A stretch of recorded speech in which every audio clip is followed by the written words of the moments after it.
ફરી એક વખત આગ લાગવાની ઘટના ઘટી છે। બીજા દિવસે સતત આગ લાગી છે। ટેક્સટાઇલ માર્કેટમાં 10 થી વધુ ફાયરના વાહનો ઘટના સ્થળે પહોંચ્યા છે। આગ પર કાબુ મેળવવા માટેના પ્રયત્ન હાથ ધરવામાં આવી રહ્યા છે। ગઈકાલે પણ માર્કેટમાં આગ લાગી હતી। ગઈકાલે આગમાં એક વ્યક્તિનું મૃત્યુ થયું હતું, ત્યારે હજુ પણ આ આગ બીજા દિવસે પણ લાગી છે। જોતજોતામાં આગે વિકરાળ સ્વરૂપ ધારણ કર્યું છે। ફાયર ફાઈટરની ટીમ અત્યારે ઘટના સ્થળે પહોંચી ચૂકી છે। પાણીનો મારો ચલાવી આગને કંટ્રોલમાં લેવાની તજવીજ હાથ ધરવામાં આવી રહી છે। અનેક દુકાનો આગની ઝપેટમાં આવી રહી છે અને જોતજોતામાં આગે વિકરાળ સ્વરૂપ ધારણ કરી લીધું છે। સુરતમાં અવારનવાર આગ લાગવાની ઘટનાઓ સામે આવે છે, ત્યારે તંત્ર હજુ પણ નિંદ્રાધીન હોય તેવું લાગી રહ્યું છે। સુરતમાં શિવશક્તિ ટેક્સટાઇલ માર્કેટમાં ઘણી બધી દુકાનોમાં કોઈ અગમ્ય કારણોસર આગ લાગી છે, ત્યારે તપાસનો વિષય છે કે કયા કારણોથી આગ લાગી છે અને શું એનઓસી હતી, ફાયરના સાધનો હતા કે નહીં, તે તમામ દિશામાં તપાસ કરવામાં આવશે। પરંતુ અત્યારે એ પણ ભગવાનને પ્રાર્થના છે કે કોઈ જાનહાનિના સમાચાર ન આવે, કારણ કે સુરતમાં અવારનવાર આગ લાગવાની ઘટના સામે આવે છે। ગઈકાલે પણ આ જ માર્કેટમાં આગ લાગી હતી। સુરતના ટેક્સટાઇલ માર્કેટમાં આવેલી શિવશક્તિ માર્કેટમાં ફરીથી આગ લાગી છે। જોઈ શકાય છે કે કઈ રીતના અત્યારે આ આગ દેખાઈ રહી છે। આગ છે તે ધીમે ધીમે વિકરાળ સ્વરૂપ ધારણ કરી રહી છે। અનેક દુકાનો છે તે ચપેટમાં આવી ગઈ છે।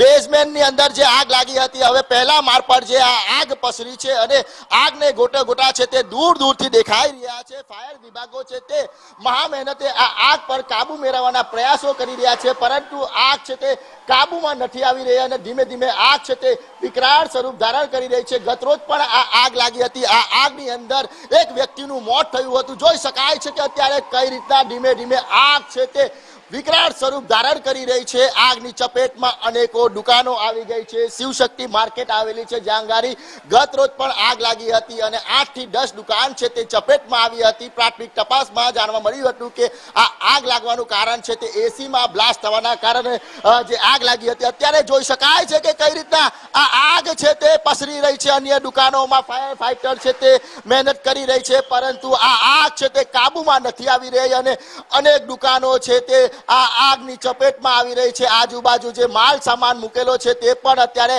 આગની ચપેટમાં આવી રહ્યો છે। વેપારીઓ છે તે અહીં આવી દોડી પડ્યા છે, કારણ કે તેમનો માલ બચાવવાનો પ્રયાસ કરી રહ્યા છે, પરંતુ આ આગ છે તે કાબુમાં નથી આવી રહી। જે પ્રમાણે આ આગની ઘટના સામે આવી છે, કરોડો રૂપિયાનું નુકસાનનો અંદાજો લગાઈ શકાય છે, કારણ કે ગત રોજ જે આગ લાગી હતી એ બેઝમેન્ટમાં લાગી હતી અને ફરીથી તે જ જગ્યા પરથી આગ છે તે ધીમે ધીમે પસરી છે અને પહેલા માળ પર આ આગ દેખાઈ રહી છે। છેલ્લા 1 કલાકથી વધુનો સમય વીતી ગયો છે અને આ આગ છે તે હજુ પણ કાબુમાં નથી આવી। જોઈ શકાય છે કઈ રીતના આ આગ છે તે વિકરાળ સ્વરૂપ ધારણ કરી રહી છે। અનેક દુકાનો છે તે ચપેટમાં આવી રહી છે।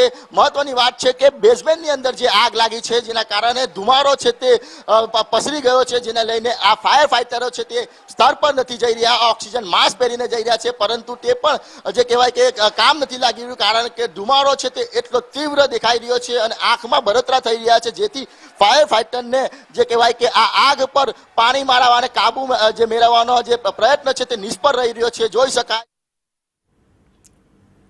તો સુરતની આ ઘટના છે કે જ્યાં બીજા દિવસે પણ આ ટેક્સટાઇલ માર્કેટમાં આગ લાગવાની ઘટના સામે આવી છે અને એસીમાં બ્લાસ્ટ થયું હોવાના કારણે આ આગે વિકરાળ સ્વરૂપ ધારણ કર્યું છે। અનેક એવી દુકાનો છે કે જે આગની ઝપેટમાં આવી ગઈ છે।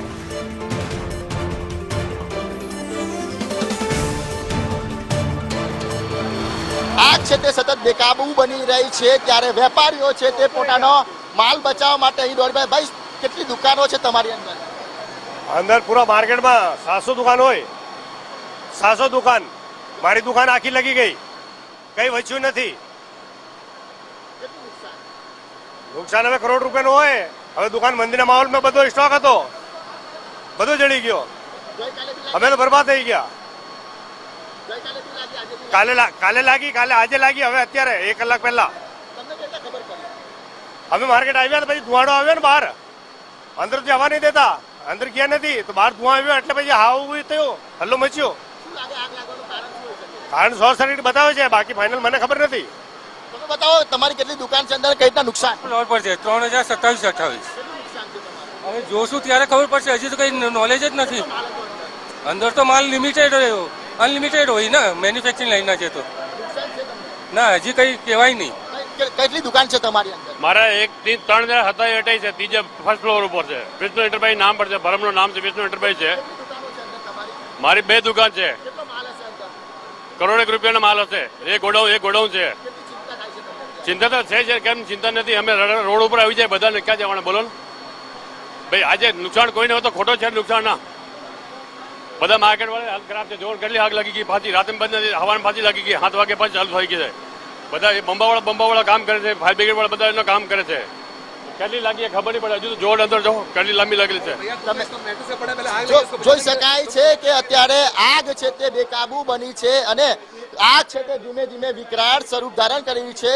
કરોડો રૂપિયાનું નુકસાન છે તે વેપારીઓને થઈ રહ્યું છે અને અત્યારે એક જ પ્રાર્થના કરી રહ્યા છે કે આ આગ છે તે જલ્દીથી જલ્દી કાબુમાં આવે, કારણ કે જે પ્રમાણે બેઝમેન્ટની અંદર લાગી હતી આગ છે તે હવે ધીમે ધીમે પહેલા માળ પર પસરી ગઈ છે અને તેના ધુમાડા છે તે દૂર દૂર સુધી દેખાઈ રહ્યા છે અને આગ છે તે સતત બેકાબુ બની રહી છે અને વેપારીઓ છે તે અત્યારે દોડી આવ્યા છે અને પોતાનો માલ બચાવવા માટેના પ્રયત્ન કરી રહ્યા છે. વેપારીઓ છે તે એક જ પ્રાર્થના કરી રહ્યા છે કે પોતાનો માલ છે તે બચી જાય.